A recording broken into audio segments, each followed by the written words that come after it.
With so many car accidents happening every single day, having a good camera dashcam has become more important than ever. This is why I grabbed one of these AZDOME M17 Pros. Two things that caught my eye mainly about this product: one, 3K resolution, and two, its affordability. This camera has dual recording capabilities. It's able to film in the front and from the back as well. Only thing is, the back is 1080p and front is 3K like I mentioned earlier. It comes with all the cables you need to connect the camera to your car. It comes with a dual USB charger. Also comes with 5 cable clips and pry tool. This is a Type-C power cable.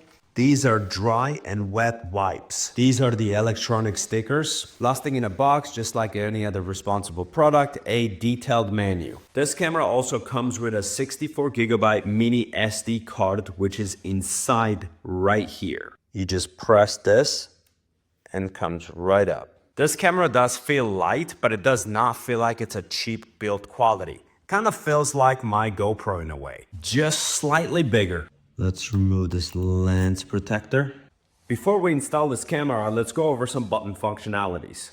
We have a speaker right here. We have a microphone right here. The hole with an AV lettering on it, that's where you put your micro AV inside, and that activates the rear camera. This is what the rear camera looks like. This is the bracket. You just peel this off so that you can stick it in the proper area of your dash. The middle button allows you to access the main menu or the menu settings. That functionality will be disabled if the camera is in action of recording. And obviously the two buttons you see, up and down arrows, are to select the functionality upwards or downward direction. And you got this big screen here, which also has a little protective screen layer. And the M button that you see here, that's a mode button. And you can press it once to shift between video, photo, or lock video playback.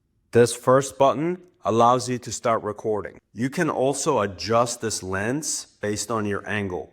This caution sign button here, that's a lock button. And if you press this once, you can lock the video as an emergency one. And obviously the power button allows you to turn it on and turn it off. From what I see here, this thing comes with pretty much everything that you need to set this up and go. This thing is super simple to install. You take one of these things and you peel this off. And stick it up here. Let's remove this protective layer here. Then you remove this blue thing right here. And then wherever it shows the square area, you just put it in the middle like this. You see it's holding up pretty well. Next, we take out this Type-C. By the way, this Type-C is like super long. Plug in the USB, plug it in. Once you turn on the car, just turn on the camera. For some reason, it wasn't working with this one, but when I plugged it in the USB port, it just booted right here. And then again, we use the controls here. Today is January. It's asking me to format the memory card. If you click the M button and hold it, it's gonna format the card and bring you to the screen. This is how you format it. This camera looks really HD. Like, the screen looks beautiful. All right, let's go drive around. All right, we got another bike person here. This is pretty exciting. So far, I'm pretty happy with the way the visuals look on this camera. I'm just gonna go down on a busy street here. I'm actually also curious to see how it will perform in low light conditions, because hey, people also drive at night, right? Yeah, it's recording everything really well. I'm also seeing like a super wide angles here. While we're driving around here testing the quality of the footage, I want to tell you that this camera does have G sensor inside, which is a technology that allows this camera to automatically detect if any incidents occur during your driving. As I'm parked here, I also noticed that there is another setting for parking monitoring. This setting allows you to monitor your car for 24 hours while your car is parked. I don't know about you guys, but that's a pretty useful setting because You don't know what people do to your car, especially if you're in a strange neighborhood or parked somewhere that you don't supposed to be parked. I mean, I don't know. People do all sorts of weird things nowadays. It also offers continuous recording with automatic file management. And my favorite setting would probably be the voice activated settings here. You can actually use your voice to activate certain commands for camera to do.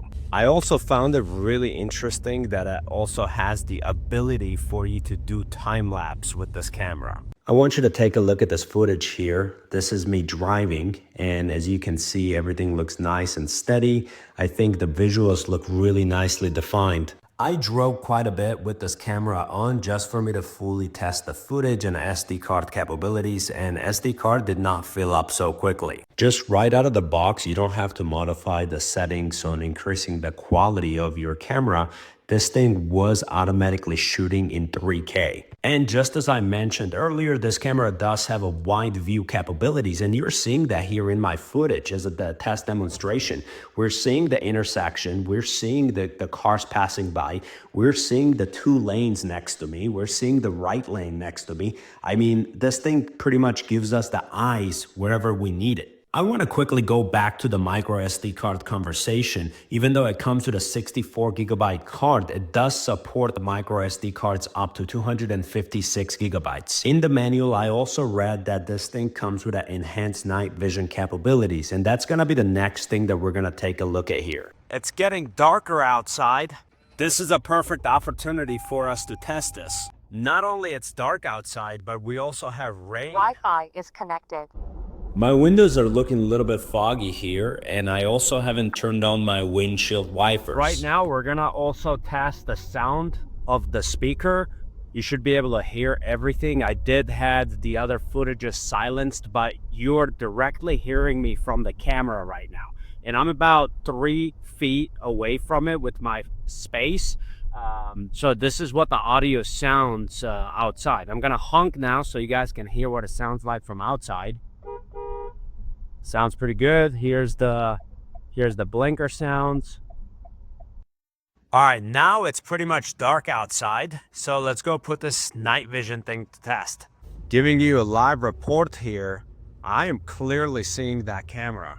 That means that footage is probably good too. Since it's a rainy condition outside and I'm not really whipping out my windshield wipers, it looks like it might be a little bit of a blurry footage, but you can still see a defined visuals of what's going on outside of the car. Based on what I'm seeing here, I think that this dash cam does have the capabilities of handling the low light environments. If you're driving in the middle of the night and there is a little bit of raining outside, you might want to keep your windshield wipers on for more defined and clear video resolution, because in my case, I'm not turning my windshield wipers on because I have a special window coating on my glass which allows me to still see it, but for camera sake of it, you're going to want to use it. As per my recommendation, the AZDOME M17 Pro does combine high-resolution video capture, wide-angle lenses, and with its advanced features like we covered earlier, it definitely makes this a comprehensive and affordable dashcam solution for modern-day drivers. Compared to all the other dashcams out there and its prices, I think AZDOME dashcam is definitely worth the investment.